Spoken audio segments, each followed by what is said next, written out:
Pode. Só não, ó, só que é assim, não pode ser leviano comigo, hein? Tem que ser bem certinho, tá bom? Vamos lá. Primeira questão é essa daqui, ó. O tipo de vegetação de um bioma é único, tá? O tipo de vegetação de um bioma é único, porém não mantém qualquer relação direta entre os seres vivos e suas condições climáticas. Apenas propicia equilíbrio entre elas. Isso é verdadeiro ou falso? Quem quiser falar, pode falar. Por que é falso?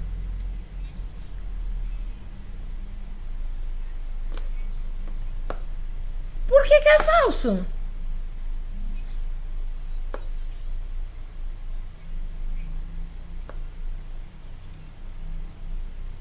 Sim, mas aqui tá falando assim que o tipo de vegetação, então tá falando de mais de um, certo? Então o tipo de vegetação de um bioma é único. Ou seja, o tipo de vegetação de um bioma, você tem vários biomas, mas cada bioma é único, certo? E eles não mantêm nenhuma relação direta entre eles e os seres vivos.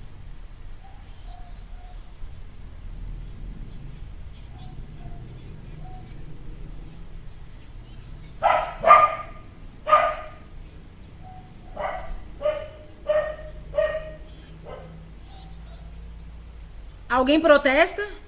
Alguém discorda? Alguém protesta? Alguém Alguém acha que é verdadeiro? Então tá bom. Então tá, vocês. Falso, muito bem, ó. É isso mesmo, é falso. Aí sim. Por que, que é falso? Ó, lá na página 3 do livro de vocês está dizendo que o bioma ele é muito importante porque ele pode ser único, ok, ele pode ser único, mas ele influencia diretamente nas espécies dos seres vivos que se encontram nesse lugar, nesse ambiente, né? Exatamente. E como você pontuou brilhantemente a questão da agricultura, o clima, a fauna, a flora estão ligados diretamente com o bioma, porque independentemente do lugar onde você está, você vai ter uma agricultura específica para o tipo de clima que está naquela região, né? Deserto. O deserto basicamente é o clima seco, sequíssimo. A gente tem ali as vegetações que vão se adaptar a um clima árido, totalmente árido. Então a gente vai ter arbustos, cactos e alguns animais que vão ter aí o hábito noturno, porque de dia realmente é muito quente. Chega aí a 50 graus, né? Então fica muito difícil para os animais sobreviverem na parte do dia. Na parte de campos, né, a gente vai ter o que a gente chama de estepe ou pradaria, por exemplo, né? São ambientes um pouco mais planificados, né? E. Oi?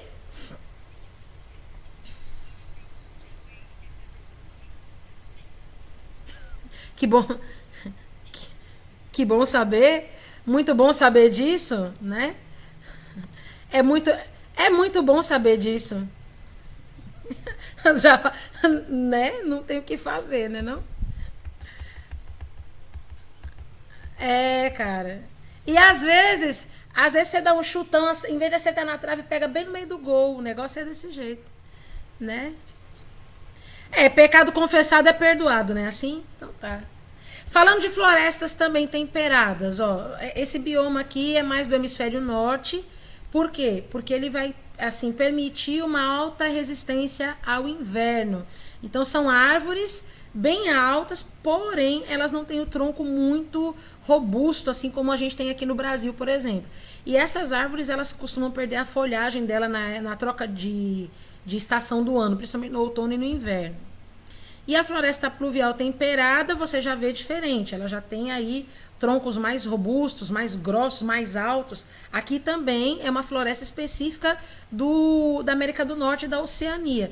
Perceba que a floresta que tem nesse ambiente é diferente da floresta que tem aqui no Brasil.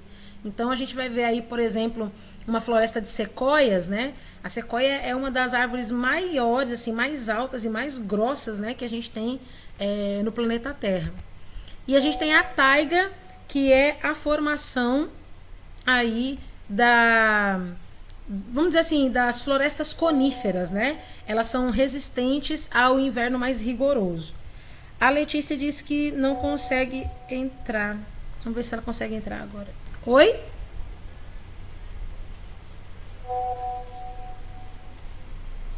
Tundras. Depende. A tundra ela é mais encontrada nas regiões que ficam ali próximas ao clima polar, lá no hemisfério norte. É quando. Ah,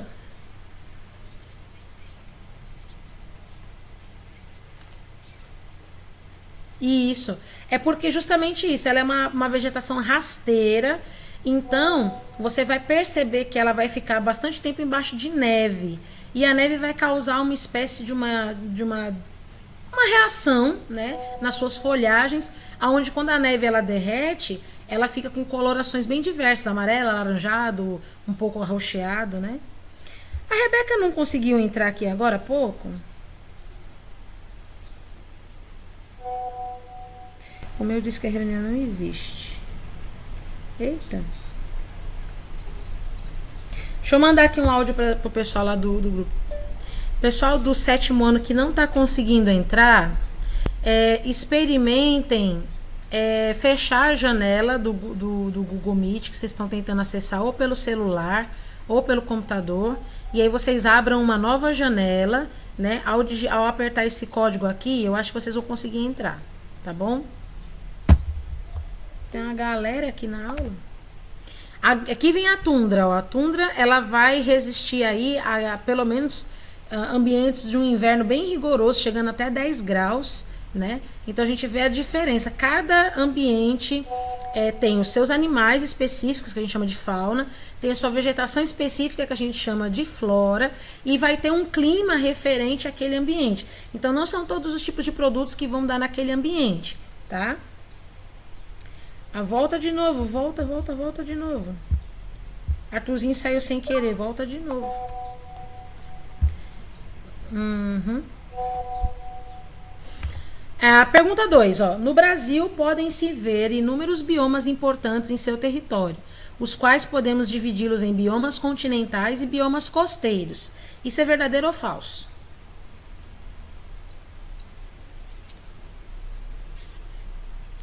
Por quê? Por quê? Por quê? Por que é verdadeiro?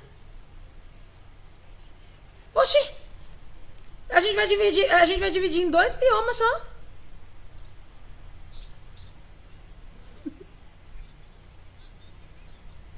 Ué, a gente vai dividir em bioma continental e bioma costeiro? Só tem dois biomas no Brasil?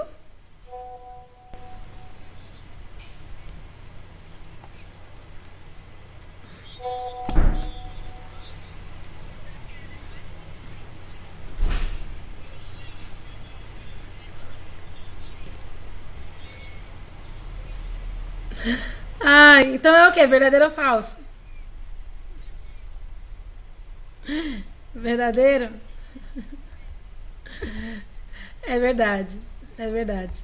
Tá aqui, ó. Os biomas continentais: Amazônia, Caatinga, Cerrado, Mata Atlântica, Pampa e Pantanal. E os costeiros estão lá como os manguezais, né? Perto ali das ilhas, as Restingas, Recife de Corais, Bahia e assim por diante. Muito bem. Aí a gente vai ver agora os biomas brasileiros, mais ou menos assim. A Amazônia, a gente sabe, né? É um ambiente quente, né? Tem uma forte ocorrência de chuvas, né? E aí a gente consegue ver que as plantas têm uma ótima absorção de nutrientes. O Cerrado, a gente está vendo aqui, segundo maior bioma do Brasil, né? Ele é aquele que é o interligante, né? Ele liga todos os outros biomas mais importantes aqui do Brasil. Ele tem um solo com poucos nutrientes, os galhos retorcidos, né? E a vegetação é rasteira. A gente tem a caatinga. Olha a briga aí, vocês duas. A caatinga, ela é o ambiente que é típico da região onde a gente mora. Minhas duas cachorras aqui, né? E ele é um bioma exclusivo do Brasil. Ele não tem em outros lugares. Mas ele é mais aqui conhecido na parte do Nordeste do Brasil. Isso. E aí o clima característico desse bioma é o clima quente e seco, com pouca chuva, né? Oi? Oi? Oi? Oi? Diga.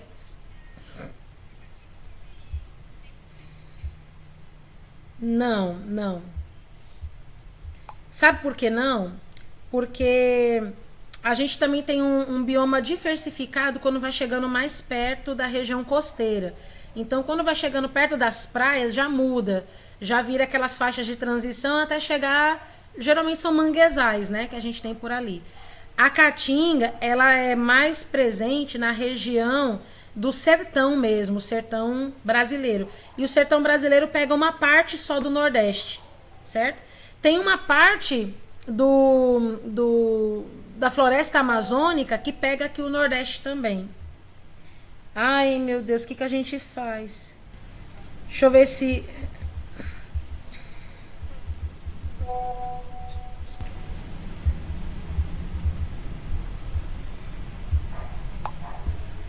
As meninas não estão conseguindo entrar.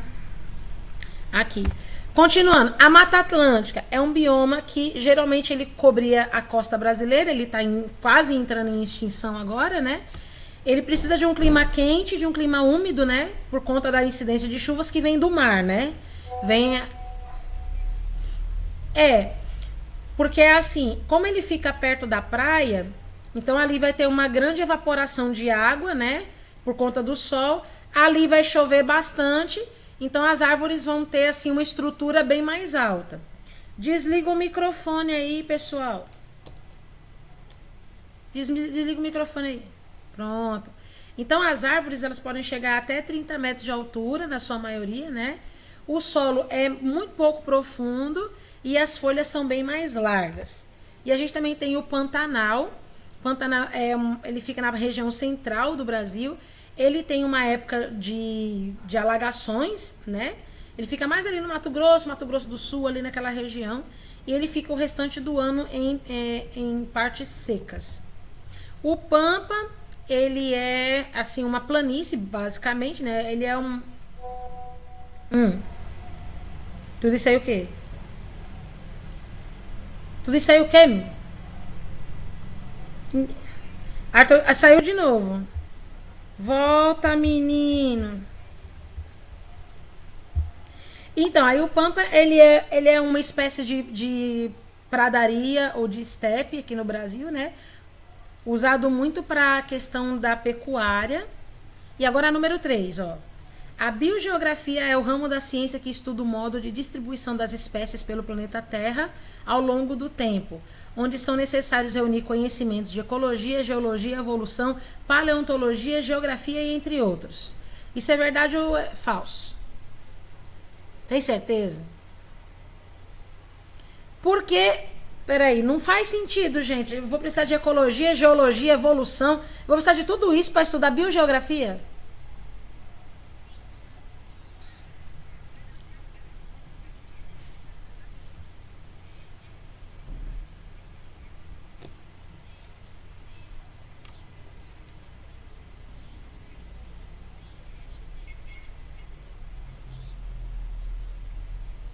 Rapaz, eu não consigo esconder mais nada de vocês, né?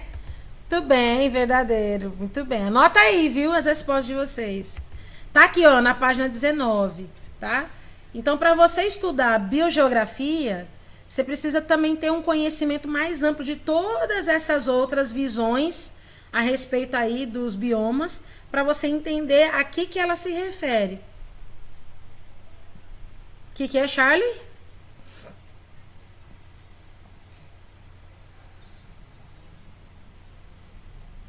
Pronto. Então aqui ela vai ter aspectos que podem ser relacionados aí à temperatura, umidade, relevo, solo, ação humana. Então precisamos de várias disciplinas diferentes, várias ciências diferentes para a gente poder compreender o que a biogeografia ela propõe. A próxima pergunta é sobre esse cara aqui, ó, Alfred Wegener.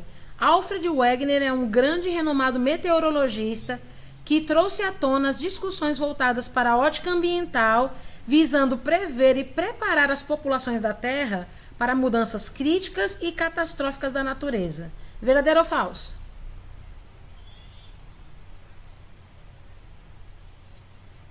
O Felipe está discordando. O Felipe discordou. É verdadeiro ou falso, Felipe?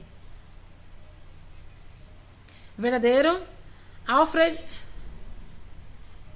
Então, o Alfred Wegener, ele é um grande meteorologista, é isso? Tem certeza?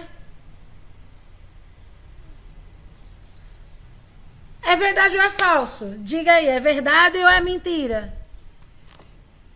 Todo mundo, todo mundo tá dizendo que é verdade. Mas, rapaz, eu sinto lhes dizer que não é não, é falso. Não é. É não. Olha, tá aqui na página 20. Alfred Wegener, ele não é apenas um meteorologista, tá? Ele é um geólogo também.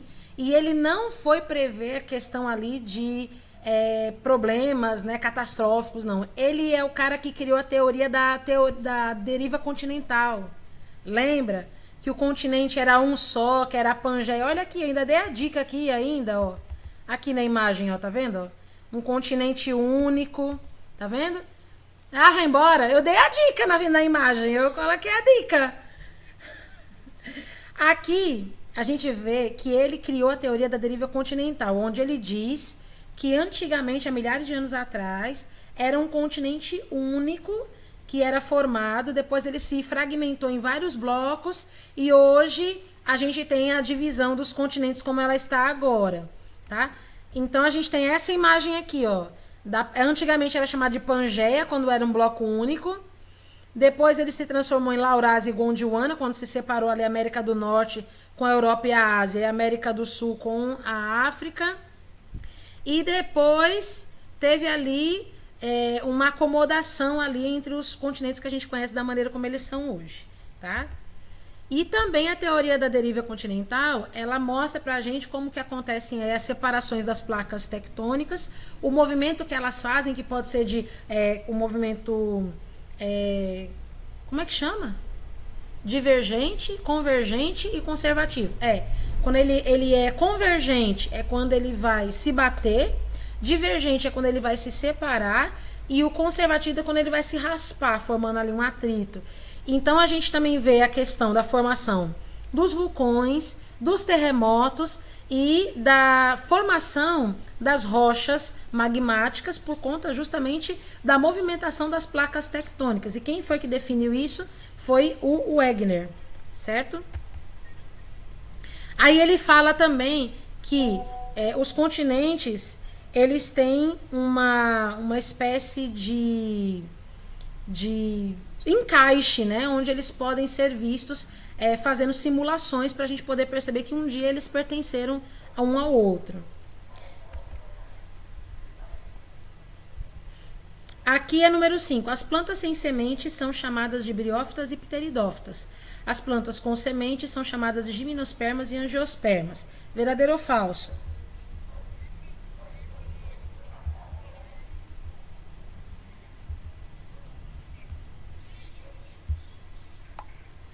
Verdadeiro? Vocês acham que é verdadeiro? Tem certeza que não tá trocado? Tem certeza que não tá trocado? Eu não troquei, não. E se eu troquei? E se eu troquei, como é que fica? Hein? É verdadeiro ou é falso? E se eu troquei as respostas, né? E se as plantas sem sementes são as gimnospermas e angiospermas?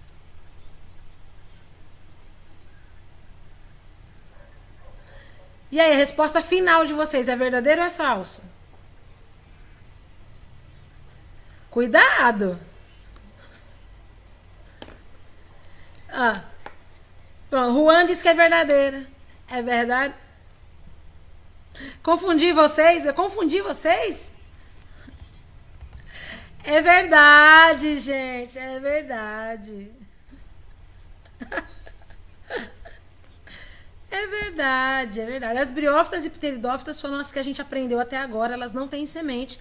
A gente ainda não viu gimnospermas e angiospermas. A gente vai ver depois dos trabalhos. Então tá aqui, ó, na página 38, ó. Briófitas e pteridófitas são plantas sem semente. As briófitas não têm vasos condutores, por isso que elas não crescem tanto. E as pteridófitas, elas têm vasos condutores, tá? As plantas com sementes são gimnospermas e angiospermas. As gimnospermas, elas não têm flores e não têm frutos. E as angiospermas têm flores e frutos. Próxima. As plantas sem semente precisam de ambiente bastante úmido para poderem se reproduzir, pois está relacionado ao seu tipo de reprodução. É verdade ou é falso? Certeza. Olha, olha. Vai que é falso, vai que eu. Oi. E se não for? É verdadeiro? Tá bom. Verdadeiro, muito bem, verdadeiro. Então tá aqui, ó. As plantas sem sementes, a gente diz que são as briófitas, as pteridófitas, né? Elas precisam de ambiente úmido porque está relacionado ao tipo de reprodução que elas precisam.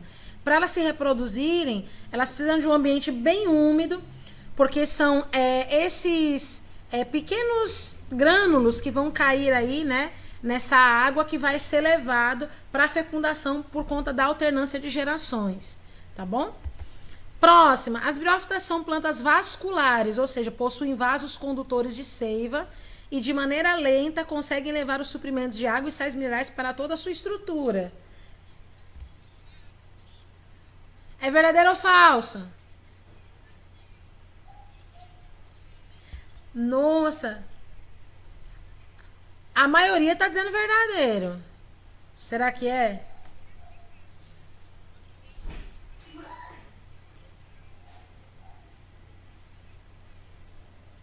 Ó, a gente viu aqui, ó. Olha aqui, ó. A gente viu aqui, ó, na página 38, olha. A gente viu aqui na página 38, lembra? É verdadeiro ou é falso? É falso? Isso, é falso. É falso. Por que que é falso? Porque as briófitas, aqui, ó, elas não são vasculares, elas são avasculares, elas não têm vasos condutores. Tá vendo? Ó, como as briófitas são plantas muito pequenininhas, elas vão crescer em lugares bem úmidos e de pouca luminosidade. Elas são bem pequenininhas e ficam sempre perto da água, então elas não precisam de vasos para poder levar os sais minerais, certo? Então elas são avasculares, elas não têm vasos, elas não têm como levar sais minerais para o corpo dela, tá? E a última, ó. Agora é a última. As pteridófitas não são plantas vasculares, ou seja, não possuem vasos condutores de seiva e por isso não conseguem levar os suprimentos de água e sais minerais para a sua estrutura. Olha na página 38. Olha na página 38.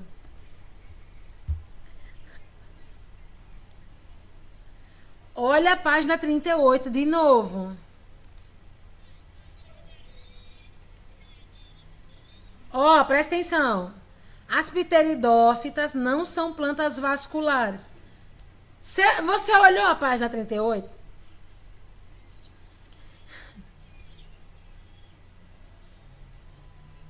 As briófitas são avasculares. É verdadeiro? É não, gente. É não, gente. É não. As pteridófitas, elas são vasculares, entendeu? Olha aqui, ó. Elas têm vasos condutores de seiva, certo? E elas conseguem transportar nutrientes, né? Água, sais minerais. Acabou. Já deu tudo.